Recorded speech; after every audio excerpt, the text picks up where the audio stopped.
just in. Mets lost tonight. You guys are a half game back in the division. Hey, we're coming for them. Oh, coming for us, you will. Mets win. Welcome to another post game here on channel.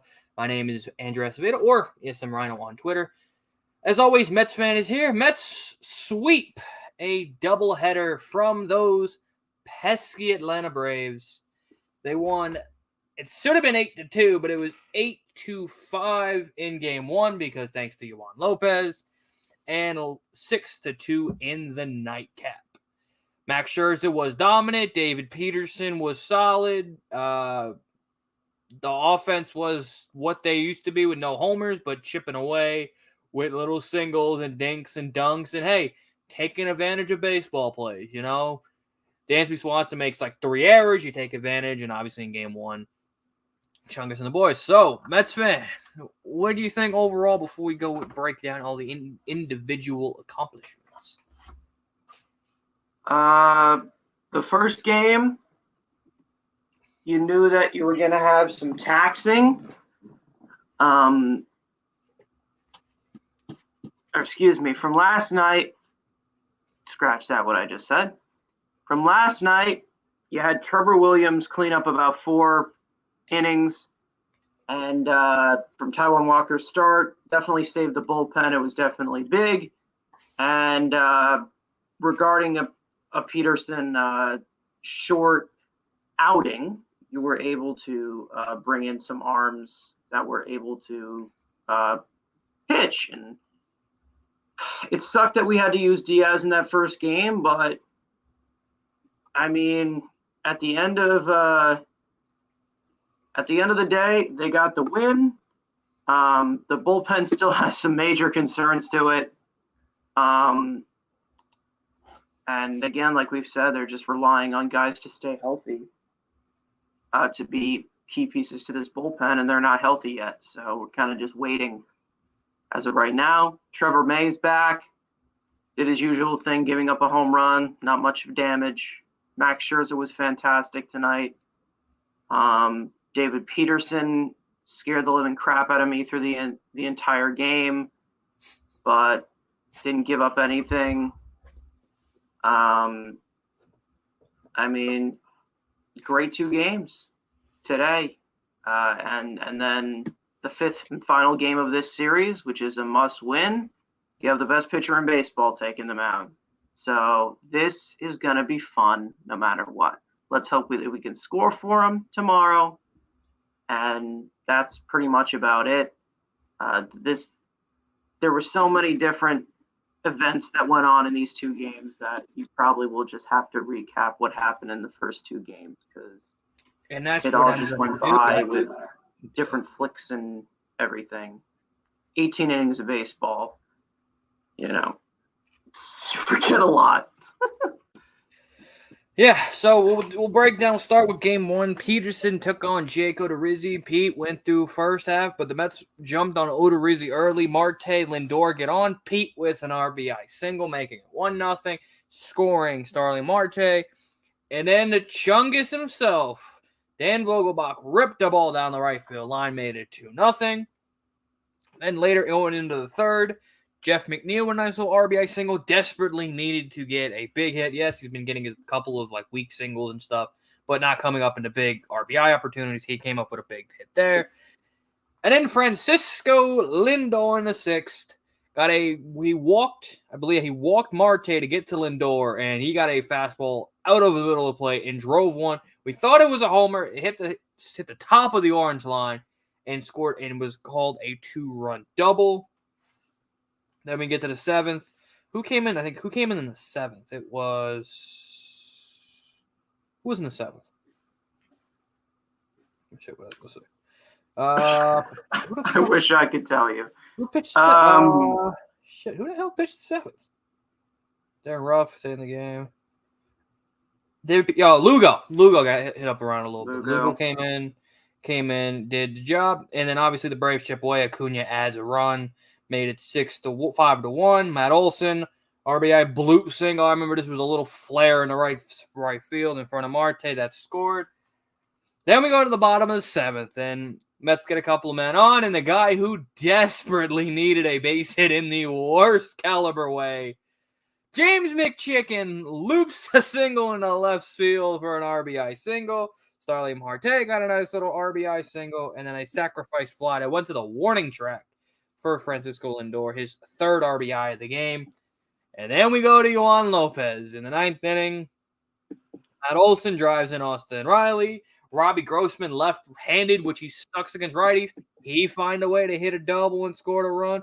Then William Contreras had an RBI. And then came Edwin Diaz, strikes out the next two. And the Mets hold on, but Yohan Lopez was trying to blow it.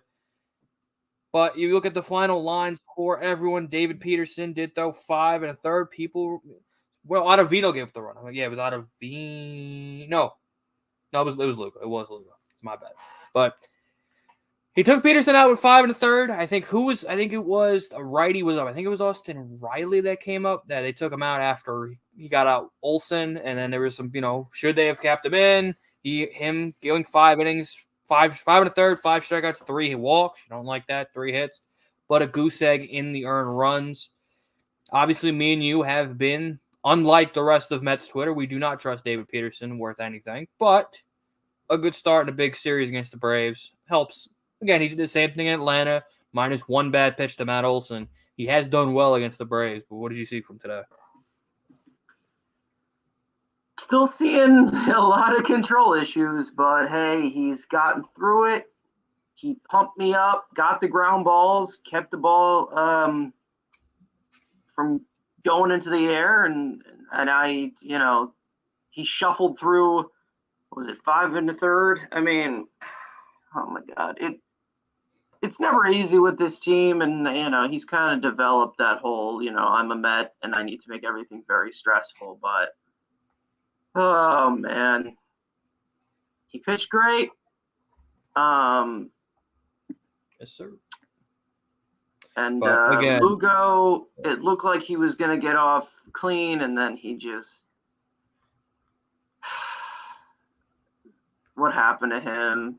And then Acevedo got hit up a little bit, 3 hits, but didn't give up a run, did give up 3 hits, came in and gave up one of the Lugo's inherited runners. And then obviously the main talking point of game 1, pitching-wise, is why the hell is Yohan Lopez still on this roster? Yeah, I don't know. I think you can't really send down a 27th man. That's what the clue in that I'm getting. And for some reason, I think, you just can't send them down. And if you want an extra arm, you have to send one of your active players down. I don't understand why that's a rule, but it's whatever. I think Yohan Lopez will definitely will come. His era will come to an end once you get some of the arms healthy, like McGill, who we saw some news on today. Yep. But again, hopefully Lucchesi can come back, but we haven't heard anything about him. But moving to the offensive side of the ball, again, big star was Lindor, 3 for 4, 3 RBIs. Pete, 1 for 4 at an RBI. Vogelbach, 1 for 2, got pinch hit for Darren Ruff. He went 1 for 2. McNeil, 2 for 5. Nake went 0 for 2. Guillorme, 2 for 5. James McCann, 1 for 3. Nimmo, 1 for 3. Marte, 1 for 3.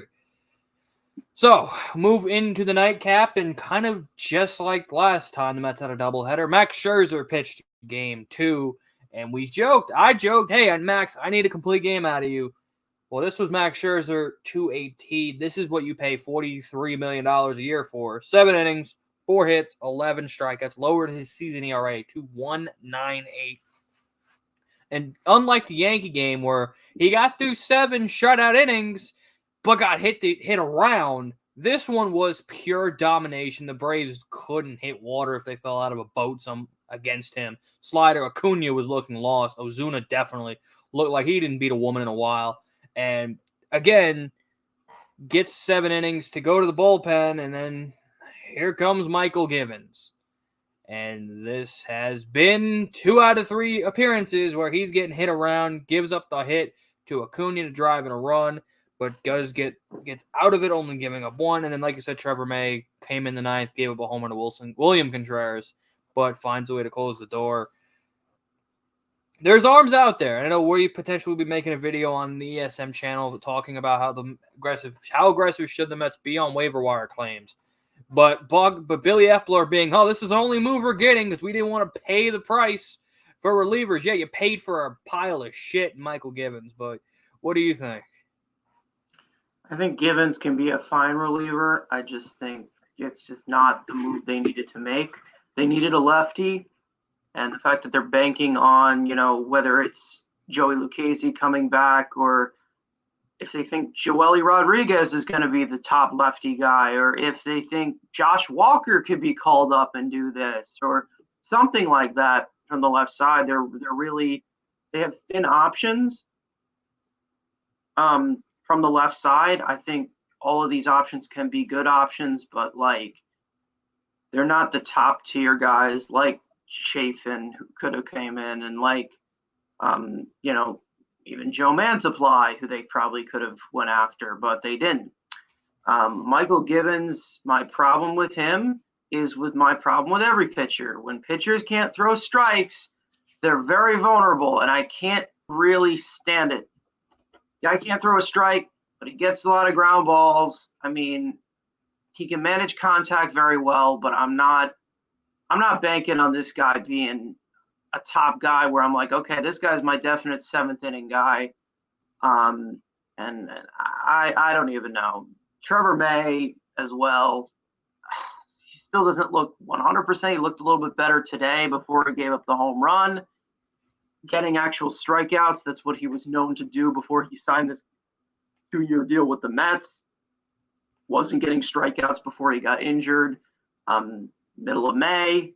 So, I really think that it's going to be extremely hard to, go to the bullpen and see them just be completely clean, unless you get seven innings from your starter and you get Ottavino and Diaz if they're available. I think you might see throughout the line, maybe three of your 4 relievers are bad, or maybe 2 of the 4 relievers that you bring out are bad.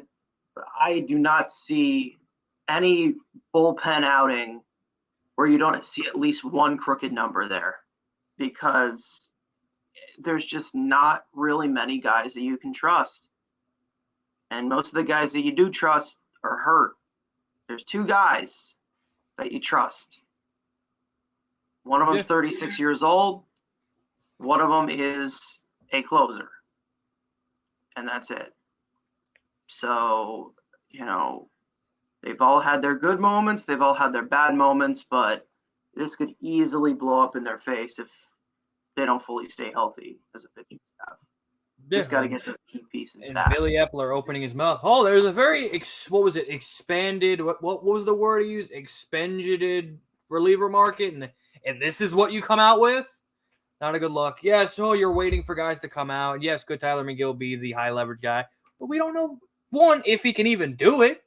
We've seen it with David Peterson. Just because you put a pitcher in the 8th inning does not mean he's going to be good in high leverage. We don't know that. You can say he's got the stuff. We still have never seen it in the big league. We do know he can do it, because that's what he did in the minor leagues. Oh, shut up. We'll be fine. Okay? Don't make me fight you. We'll fight any fucking day. He came in as a reliever. Obviously, they had to score some runs. They scored 6, and the Mets being the Mets and just being luck merchants that they are, couldn't seem like they didn't hit a ball out of the infield or hit hard. Pete Alonso dumped one in front of Ronald Acuna in the third inning to make it 1-0. Then Darren Ruff hits a ground ball to Matt Olson, and Matt Olson throws to Swanson, gets the first out, and then just throws an absolute mallard to Max Fried. Max Fried doesn't pick it up. Then Max Fried goes to pick it up, and then he eats shit, trying to throw it home. 2-run score makes it 3-0.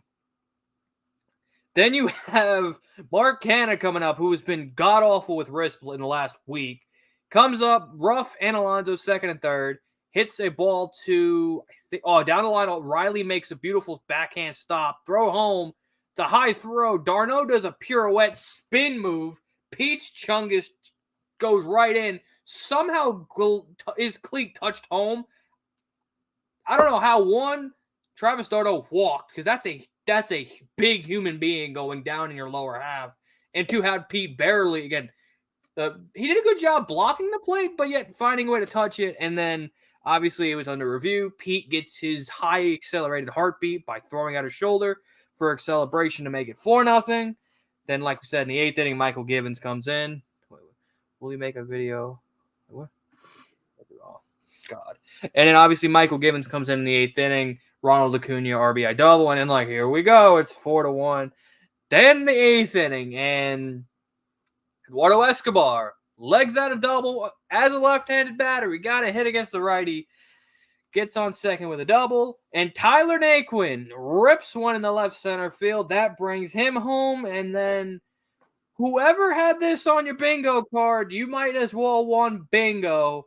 Tomas Nido's safety squeeze play brings in the other run, and the Mets go up 6-1. And then, like we said, William Contreras homers with a 2-strike, 2-out homer to put the Braves 1-run close. Trevor May gets the last out and to fly out to Naquin. And the Mets sweep the doubleheader. They continue to pound the cheeks of the Atlanta Braves, minus last night. They went to Atlanta, beat the ass. They came our place first time. We whooped their ass. Now we've won another series and whooped their ass again in our ballpark with a chance to win 4 out of 5. Like you said, with Jacob deGrom on the mound tomorrow. Again, offensively, did we get... Oh, we actually have a guest. We have our third showed up. Now I got to be some IPG because the old man is here, but... Yeah, I'm going to get you canceled. Doubleheader sweep. Oh, it's on my channel. If we get canceled, nobody's going to watch. It's on my channel. Doubleheader sweep against the Braves. Yes. They whooped that ass. How do you feel? I'm exhausted. Even though they won both games, it was just so draining. I mean, that bullpen, the fact that I don't have as much gray hair at my age, I don't know how much longer I could keep the graying process away watching the Yohan Lopez's and Michael Givens of the world. I mean, they give these guys all this cushion, and they want to make it as stressful as possible. It's really like, I'm glad they won it, but I just have like the fear that they're not always going to come in with a 5-run lead, with a 4-run lead. So that one run you give up, whether it's the William Contreras home run or just the absolute dumpster that was Yohan Lopez, you're not always going to be able to get away with it. So that's the one worry I have. They'll be dying over here. Oh, boy. Uh-oh. 1 o'clock to 7 o'clock doubleheaders are just so they're so draining. Like you go 1 to 4, probably 1 to 5. That's literally a typical Mets game. Yeah, and then you have you wait 2 hours in between preparing yourself, and then you got another 3 to 4 hours. I mean, 1 or 5 or whatever, but like 1 and 7 are just brutal. Those are brutal. Those are tough. Stop with split doubleheader. Just have a long day. Old school. Back half-hour break in between, play the next one, and get up out of there. Nothing. That 9 hours was a half hour right there. Yeah. That first game was 4 hours. Yeah. It's crazy. So, I guess continue on your point before you had a cardiac arrest. Froggy, you want to continue? Oh, well, no. Well, yeah, well, they kind of – I choked up just thinking about how bad the bullpen was. Especially with Givens, I was just like, oh, my God, please don't do this again. After what he did against Washington, I was like, I can't watch this a second time. So. Yeah, so, again, back to 5.5 over. And like we said, Austin Riley, again, I love every Braves fan have talked so much shit. And rightfully player of the month, Austin Riley. Player of the month. Player of the month, Austin Riley. Yes, neutralize him. But the Braves fans were talking a lot of shit, and rightfully so. You were the best team in July and the end of June. Rightfully so. You can talk. But you talked a lot of shit, but yet you never caught us. You got close. We've been in first place since day one. No one's caught us at all. You had the Sal Licata jinx on your side and still haven't caught us. Exactly. Sal Licata 2 months ago saying this shit's over, and you still haven't caught us. I'm not saying it's over.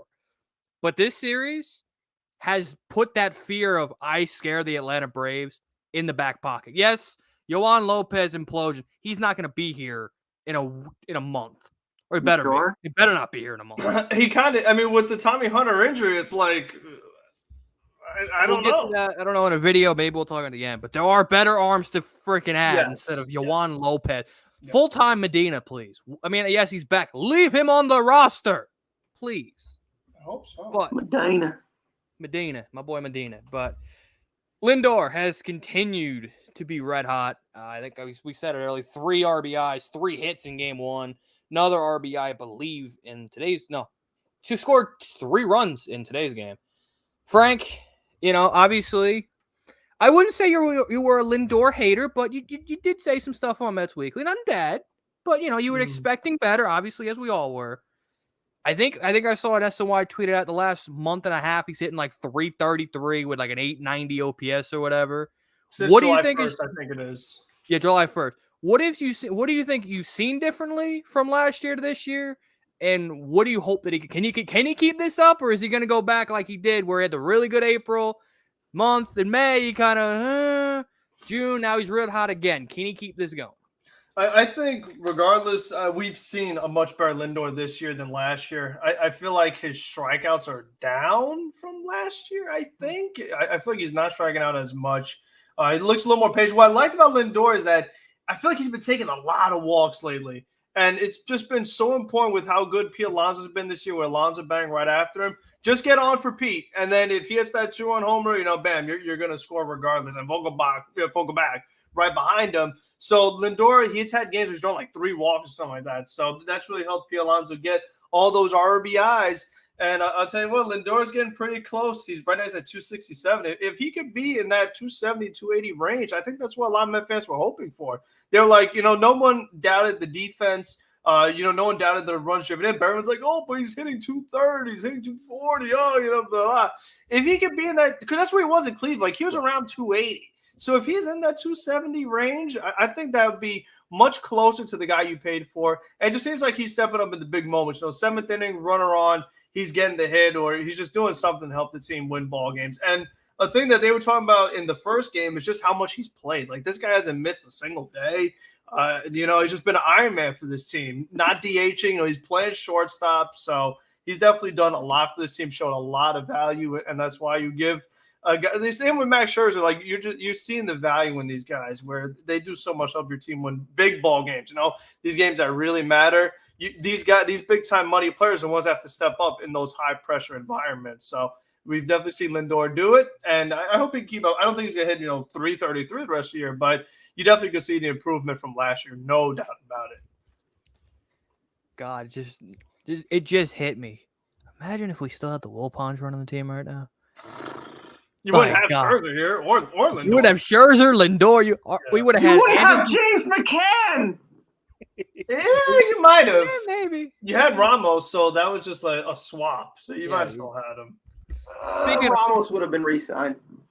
Facts. Oh, and hey, he got a big hit today. You really can't yell at him today. He did have a clutch RBI. I didn't see it on my TV, so it never happened. But it was the shittiest hit I've seen, but I'll take it. As for Lindor, here's what I'm seeing. 9 times out of 10, 10 times out of 11, it's a quality AB. 6 pitches, 7 pitches, 8 pitches. He's putting the ball in play. I mean, he just has so much confidence right now. And I'm just saying that in the same way as like what I'm seeing with Diaz. It's just the confidence, the swagger that they got right now. It's like, and you're 30 games over 500, you should. And it's just, winning cures all. And that's what you're seeing right now. And they're winning, and it's curing it all. At the end of the day, we're 30 games over 500. We may have our bullpen struggles. We may have our injury concerns like we usually do. But at the end of the day, we're winning ball games. We're in first place, and we haven't left first place since day one. There you go. Yeah, and I thought what was interesting was they showed when the Mets were 10.5 up on Atlanta, I think the Braves were like 3 games under 500.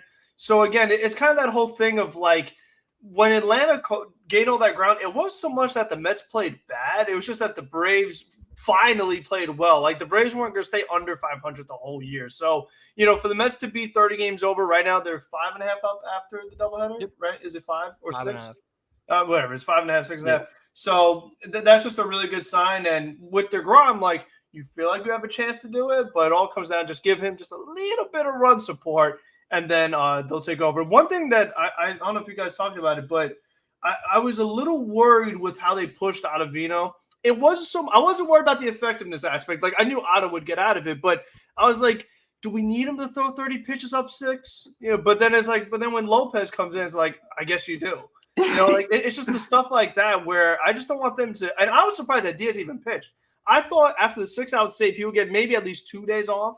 But he had, and they tried to stay away from him, but he just had to come in. And this happened so many times just this week alone where they force Buck's hand. He gives them a chance. He's like, okay, 6-run lead, 8-run lead, 9-run lead, get it done. And he just literally can't even get 3 outs. It's insane. It's crazy. I'm starting to get a lot of the feeling with Ottavino with Justin Wilson. Where they overworked him a lot. They relied on him a lot. And he's older. It was Justin Wilson and Lugo, who were like the only guys who actually were like, okay, yeah, we can go to these guys. Was there anybody else in that bullpen that was like, okay, yeah, you're guaranteed where these guys can shut you down? No, not really. I mean, at the beginning, Luis Avilan a little bit, but then he just got that was about it. So it's like you're looking at it, Justin Wilson and Seth Lugo, you're kind of replacing that with Ottavino and Diaz, and that's what you're looking at right now. What's up, Ray? How you doing, man? Hey, Ray. Yeah, and again,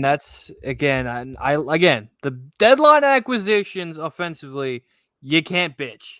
We did a lot. Trust me, if you watch Mets Weekly, I wasn't, obviously I like the acquisition. Again, I just preferred the utility using the rest of the roster and using multiple guys instead of just using one guy. But Naquin, Vogelbach, Ruff, everybody's hitting and has done more production. Now JD Davis has 2 homers in San Francisco. But we don't care, whatever.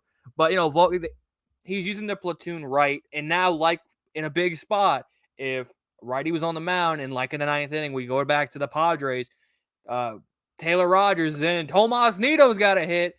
Now we have Darren Ruff to say, you know what? You're up. Go hit in that big spot. Or if it's a righty, now you have Tyler Naquin. So now you have the ability, depending on what lineup on the day. But again, we said it on Thursday. Michael Givens was the only relief you grabbed was a mistake. He has not proven us wrong. Or proven us, obviously we said it was bad, and he's been bad 2 out of 3. And even the one time he got out of it unscathed, he had base runners. But I think I guess we could talk about a little of this before we hop on about the waiver wire. Obviously, you had Jerry's Familia, which Michael Myers and the Mets don't talk. No, and no. Joe Smith officially was released by the Twins. They also released DFA'd a few other guys. We have not heard about Tyler Duffy yet, but the names are starting to pile up. Framil Reyes, some other guys. Obviously, Didi Gregorius was cut. You're again familiar with the Phillies. The Mets need to be opportunistic, and this is going to be a future in-depth. I just want to generally talk about it. I'm not going to go full in-depth. That'll be a future video with me and Carson. But, Frank, how aggressive should the Mets be in that kind of DFA release market for relievers? You really can't really find anything else. Framil Reyes does kill lefties. But, again, do you want another big fat guy that don't play defense? I definitely am more – I think my only concern with this team right now is just that bullpen depth. Like the relievers not named Ottavino Diaz. That's the only concern I really have on this team right now. So I think you got to see if you could try to find lightning in a bottle. Like you have to sign Joe Smith. You have to sign – I think you got to get both, honestly, and just see if you can get anything to stick because we saw Tommy Hunter get injured. Obviously, Drew Smith's already injured. Like I always say, you got to be prepared for any other injuries. And the guys that are here, Yohan Lopez, Michael Givens – they're not giving you anything to believe in and not giving anything to trust. So you might as well give these other guys a chance. Let Jeremy Hefner work with them. And if they can get something out of them, perfect. That's the only way the Mets are going to be able to kind of fix their bullpen since there is no more trades that can be made. There's no non-waiver deadline, waiver deadline. There's none of that. The trade deadline is gone. So these are your very limited opportunities you have to just try something new in that bullpen because they've given these other guys chances, and they obviously have not come through it. And even like in low leverage spots, like I said, 9-0, 6-run leads. Like they're not even asking a lot of these guys, and they can't even get those simple tasks done. So even if you get someone that could do that, just if Joe Smith could just protect a 6-run lead so you could rest Edwin Diaz an extra game, like that would make a massive difference. So just for that aspect alone, they have to at least try. Joe Smith is so similar to Michael Givens, but he's able to throw a strike. So like I'm gonna like I'll take Joe Smith right now. Like right now. Whatever the price is, whatever he wants, you can take it. And it would be nothing. But they said Late end of August, August, early September. So again, Yeah, but what's going to happen until then? That's what we're and that's looking what at, my thing is. And that's like where I'm at. If you can get a waiver wire guy just for 2 weeks, you need 4 games. If he that's gives what I four best, that's what I feel like that was their main plan, because like that's the only thing I can think of, because there's no way they look at this bullpen and say like, yeah, this team is set to be in the postseason. Like I'm starting to think that maybe they didn't trade any prospects for relievers because it just doesn't make sense to do so. And they get what did they give up for the relief market? Saul Gonzalez or whatever. Yeah. I think that's what they're looking at, and I'm gonna tell you right now. I think it's probably Sandy influencing that, and they just focused on the bats, and they're trying to pretty much add pieces that fall into their lap on the waiver wire. That's what I'm trying to figure. But like, if they're not doing that, I have no idea what the plan is for this bullpen, because they need some pieces that can lock something down. Ottavino, again, like we said, he's 36 years old. He's been fantastic. But, you don't know. He's had his meltdowns before. We've seen this before, right? Yeah. Diaz cannot be doing a 6-out save every single time, because you're not going to see him for 3 days. You're wasting it. Yeah, and then those 3 games just get super dicey that Diaz isn't available. That's the problem. And that's what I mean. And I love the feeling of being like, okay, any situation I can bring Diaz in. I'm glad everybody sees that. Diaz, elite, 100%. But you can't rely on this guy. Yeah. You can't have him pitching, a starter sample. Like on the pace that you're looking at of how much they've had to rely on him, he's going to go 110 innings this year. Like, that's literally how bad this has been. Yeah. You know what I mean? You have to have Ottavino go 2 innings. Again, who's 36 years old. Like, I understand Diaz wants to get paid, but let's not kill the guy at this point. Hey, especially if you're the ones that are going to re-sign him, too. You just won't be as effective. We've seen way too much burnout with guys in the past, especially with relievers. Number one guy that comes to my mind, Bobby Parnell. The burnout of guys who are so talented and have been so good, but like you can't rely on these guys 24/7. You can rely on them 24/5, maybe. You can get by, but 24/7, you can't. It can't happen. I told you guys this team's looking like 06 in preseason. What'd I tell you? And we got a bunch of Aaron Heilmans in the bullpen, so it is looking a lot like But I just hope think we about don't face Yadier Molina late in the game with freaking Trevor May on the mound. It's just a home run in the 8th inning. Stop!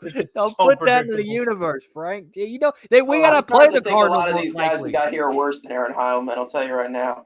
Because that was with Trevor May. Like, Trevor May was having the good outing, and he struck out Austin Riley. I was like, okay, here we go. Trevor May is going to show us he could be that high leverage reliever.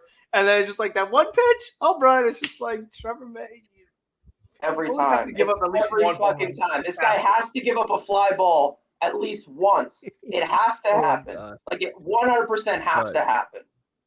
It's just so annoying. And again, this is going to be a full-on breakdown video on the channel, but if Tyler Duffy clears, he better be, as soon as that clear phase is over, on the phones.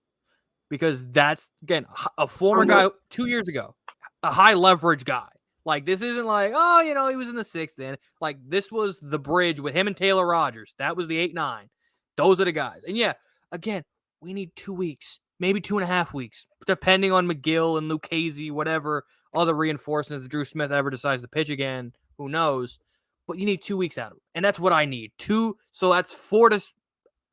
Can I stretch 6 good outings? But 4 good outings, and I'll take it. And then hopefully McGill and or Lucchese and whoever else gets decided to get healthy can fiddle around and think. Because right now there's, in my opinion, 3 bullpen spots. You have the spot for that Lopez holds, Medina to an extent, unless he pitches well, which I think he should get a chance to be put in a bigger spot, and then Tommy Hunter spot. So there's 3 spots in this bullpen for grabs. And McGill's going to get one Curtis, eventually. you're not that hurt. Get your ass up here. Who? John Curtis, you're not that hurt. Get your ass up here. Get your ass up. Get your ass in the pen. But again, we won. I mean, we're doing a lot of bitching, and obviously we're looking for long-term nightmares that are coming, especially in October, because you know. But hey, at least one of those starting pitchers are going to the pen. You need it. But You need a bullpen to win it all. One of them's going to the pen. Who that's going to be? God, I hope it's not Taiwan Walker. But besides that, well, but you don't want him in the playoff rotation either. So I don't know what they're going to do with him, honestly. I will tell you this, and this is the last thing I'm going to say on the starting pitching. We all talk about, DeGrom, Max. These guys are important. That these guys are healthy. But when you look at the entire 162 game season, throughout the entire season, I don't think there's anybody more important than Trevor Williams. This man has literally bailed them out so many times with their bullpen being taxed, with a starter getting blown up. I mean, this guy has played every single role. He has closed out games. He has come out in high leverage situations. He has started games for them. I mean, every single role he has used, and he's excelled in it, and he's done so great. I mean, guys like that, you needed guys like that. And that was one thing that I wanted them to address at the trade deadline. They didn't even think about that, of guys who can start and be in relief. Again, banking on the Joey Lucchese's and Tyler McGill staying healthy. Why? But I don't know. All I can say is that Trevor Williams is probably one of the most important guys on this team. And I mean, I don't know where the hell we would be without this guy to keep us in a game or hold the innings or eat innings. I mean, we need that type of guy. And that was something that the one thing I'll praise Zach Scott on before he wanted to get drunk and do whatever the hell he did. But yeah, I said this so many times. I think Trevor Williams is going to be a huge, a very underrated piece that is on the free agent market this offseason, because I think a lot of people, contending teams, want a guy like that who can come in at any situation and excel at it. Yeah. Frank, any final words going past games, tomorrow's game, previewing your recap? Because is it going to be a positive one? Are you going to yell? Well, I mean, it'll depend if they give Jacob deGrom run support. I mean, that's all I'm going to say. It's kind of like Max. You saw it's like, just give them a little bit. They'll take care of the rest. Like Diaz will be available tomorrow. Ottavino will not. So you gotta get somebody that's kind of like DeGrom. I think he's only going 6 at most. Mm-hmm. I don't think they're going to push him past that. So it's going to be like, okay, well, who's going to handle 7, 8? That's going to be the question tomorrow, because like we said, it's not going to be Ottavino. So it's not going to be Lugo. Yeah, I mean, is it going to be Lugo again? He went over an inning. I wouldn't do that. So it will be Joe Smith, motherfucker. I mean, that might be North Medina's showcase. Yeah. You know what? Listen, we have nobody else right now. Here's your chance, kid. He can't. And we also released Trevor Cahill. Like, what are we going to do, folks? Trevor we can't have Trevor Cahill save our bacon, yeah. But I think that might be the opportunity for Medina, because who else are you really going to use? Are you going to go to Givens another day in a row? Like, I'm not sure when they're going to let Trevor May go 2 days in a row. I'm not sure when they're going to allow him, because he's still working his way back. So they're just very, very limited. I hope they never let him go 2 innings. That's my. Well, yeah, they definitely not do that. But as far as eventually, he's going to work back-to-back days. They're going to have to figure that out. They still try it with Lugo. And they know it doesn't work. Like, it doesn't work. I think they can't accept that it's like, Like, okay, you got 1 inning. It's over. It's enough. Let him Stop. go behind it. Stop pushing it. So I think this is. I did this last time and it worked. Hey, Jake, I'm gonna need a Maddox out of you tomorrow. I'm gonna need 90 pitches, 9 innings, 10 pitches per. Just won't let 'em. domination against these.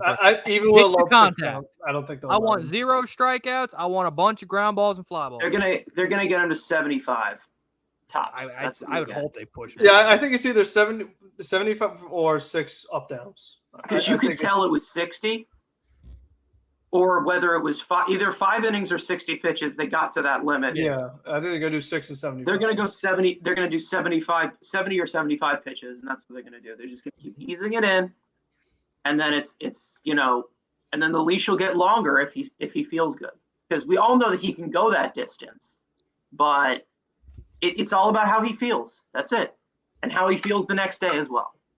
Just Maddox it. You know what's also interesting? Go ahead. So again, just force them.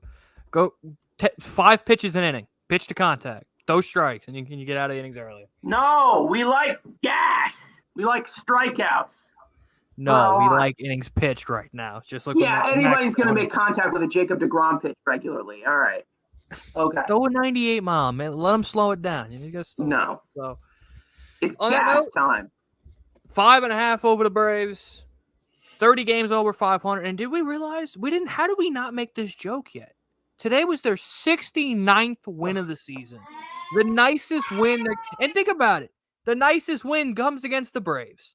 How sweet it is. And Austin Riley, you're coming for us. I don't think you're ever going to come get us. So thank you guys for watching. Both of these guys linked in the description below. Subscribe to Mets Weekly. Check out Empire Sports Media for all of your New York sports needs. And we will see you guys in the next video. Peace.